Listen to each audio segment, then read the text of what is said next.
Welcome to SR Garage. We are back with our head-to-head competition with the Fisker Ocean against, this time, the Tesla Model Y.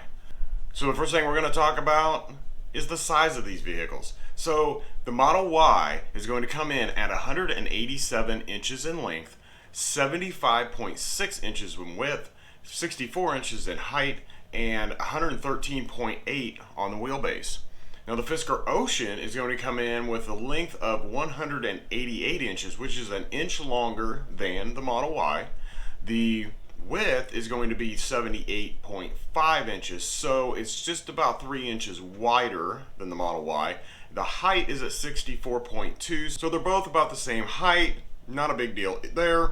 And the wheelbase on the Fisker Ocean is going to be 115 inches, so it's just a little bit longer than the Model Y. It's a little longer in length and a little bit longer wheelbase, but overall, they're pretty similar, a pretty good size comparison. So we're going to talk about the cargo area because everybody wants to know about how much space there is back there. So on the Model Y, behind the second row is 42.5 inches deep. That's really big. That's the biggest we've seen in these competitions so far. And with the second row down, 78.7 inches. That is by far the largest back end that I have actually seen in these competitions. I'm 6 foot tall, so that's 72 inches. That means I would have 6 inches of leg room in the back laying down flat. That's just amazing. It also has a front trunk, so that does give it a little edge on cargo space. And then we've got charging speed. The charging speed for the Model Y is 250 kilowatts. Fisker Ocean, behind the second row, is 36 inches deep. So it's actually 6.5 inches shorter in depth than the Model Y. And with the second row down, we really haven't seen any real measurements on that. So we're guessing and estimating around 70 to 72 inches. That's still gonna leave the Ocean 6.5 inches shorter than the Model Y. Now there might be a reason for that because the Model Y actually comes in 5 or 7 seats. So that second row might have a little less leg room because they're putting that you can option for that third row back there. So that may be the reason that these cargo spaces are so vastly different. The Ocean doesn't have a front trunk, so no extra cargo there, and the charging speed on it, from what we have been told, is up to 250. Now it's possible that it may be more than that if they decide to go with an 800 volt architecture system. But for right now, we're on a 400 volt is what we're going with, 250 kilowatt charging speed.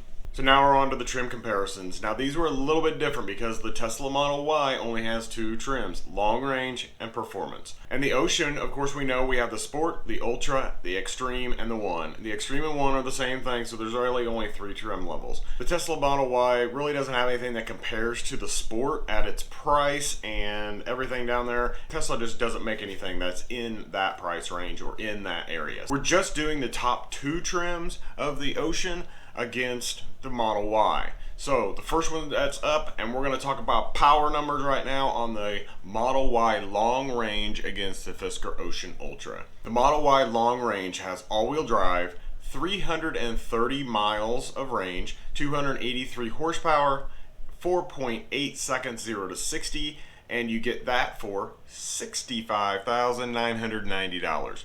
Wow, that's a big number. Okay, so now over to the Fisker Ocean Ultra. You get all-wheel drive, 340 mile range, so about 10 more miles than the Model Y. You get 540 horsepower, which is a lot more than the Model Y, and you get a 0-60 time of 3.9 seconds. And you get that for $50,000, a whole lot less than the Model Y. No brainer, I think. Okay, so the features and technology. Now this is where Tesla might make up for its price. So on the Y long range, you get 19-inch wheels, or you could get 20-inch wheels with a $2,000 price tag on top of that. You got an optional tow hitch for an additional price, a tinted full glass roof, a 15-inch infotainment screen, a 360-degree cameras, you get vegan interior, you get 5 or 7 seats, you get premium audio, which is 13 speakers, 1 sub, and 2 amps, and you get powered front seats. You also get heated front and rear seats, basic autopilot with an optional upgrade of $6,000, and you get optional full self-driving for another $12,000. You also get Sentry mode, dog mode, and camping mode. So on the Ultra, you get optional smart traction, which is their torque vectoring system. You get 360-degree surround cameras in 2D. You get a 17.1 infotainment screen, premium sound, open sky roof, California mode, app as a key, power bank, which is your vehicle to vehicle, vehicle to load, and vehicle to home. You get 20 or 20-inch wheels for no additional charge. You get all-wheel drive with rear disconnect to give you a little extra mileage. You get optional weather package. You get heat pump on all 3 trims, and you get a mid-level Fisker Intelligent Pilot system. Okay, now for the top 2 trims. You get the Model Y Performance against the Extreme in 1.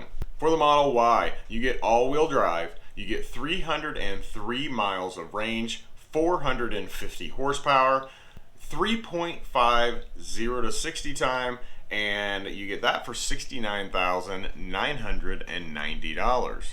On the Ocean Extreme in 1, you get all-wheel drive. You get 350 miles. So that's 47 more miles you get than the Model Y. 550 horsepower, so that's another 100 horsepower on top of that. 0 to 60 time of 3.5 seconds, which is about the same, which means that somebody is tweaking their performance inside there. And that price tag comes in at $69,000. So that's $1,000 cheaper than the Model Y. And you get better performance. So let's see what these top 2 trims add to what we've already seen. The features and tech for the Y Performance and the Extreme and the 1. The Model Y has about a $4,000 increase from the long range. So what you get for that extra $4,000 is 21-inch wheels, performance brakes, and a lowered suspension. That's it. Because they already packed all of their features and their technology in the long range. So all you're doing is spending an extra $4,000 for a little bit more performance parts. But with the Extreme and the 1, you are getting all-wheel drive with rear disconnect and smart traction. You get 360-degree surround cameras in 3D, Park My Car, premium Fisker Intelligent Pilot. You get a 17.1 revolve screen. Of course, that's a screen that turns sideways whenever you're parked or charging. You get Fisker Hypersound. It has 16 speakers, a 20-inch sub, and a 500-watt amp. You get 22-inch wheels, limo mode, the winter package, which is your heated front and rear seats, your heated steering wheel, remote climate control, and heated washer nozzles, and you get a remote vehicle locator. So honestly, those cars are really comparable to each other. The Model Y has a little bit more room. They like to give power, they like to give all their technology in their lower trim, and that way if you want a little bit more performance, you pay a little extra money. The Fisker Ocean, they like to, as you pay more, they give you more features. The price comparisons came up right at the same at the top level. So this might have been the best comparison that we've done yet. They are really comparable vehicles in size and performance. So it's really going to be up to you which one you think has a better build quality and where you want to put your money at. So if you didn't see the comparison with the Ocean and the Mustang Mach-E, it is right here. If you have seen it, maybe check out this video that you may not have seen yet. And don't forget to subscribe, like this video if you liked it, and I will see you later.